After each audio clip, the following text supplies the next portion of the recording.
To begin making these French knots, bring your needle and thread up at the desired spot, pulling the thread all the way through, holding it tight with your non-dominant hand.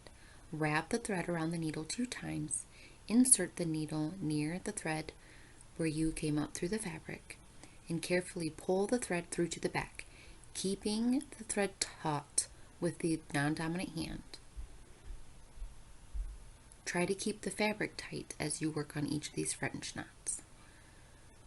Again, bring the needle up in the desired spot. Hold it tight. Wrap the thread around the needle 2 times.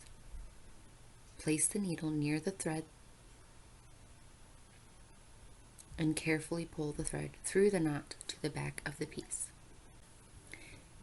If you want smaller French knots, you can wrap the thread around the needle just once. You can also use fewer than 6 strands. If you want larger French knots, you can wrap the thread around the needle 3 times, or you can use more than 6 strands. I have found though that wrapping the thread around the needle more than 3 times or using more than 6 strands creates French knots that are very loose and frilly looking when they're tacked down by that little tiny thread. Depending on the project that you are working on, if it is a quality pattern, it should tell you how many strands to use for this stitch and how many times to wrap the thread around the needle to make the French knot.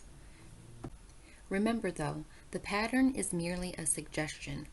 It's really up to you how you want your French knots to look when they're all finished. So I suggest experimenting with wrapping the thread around the needle different number of times, and also using different number of strands per stitch when creating these French knots.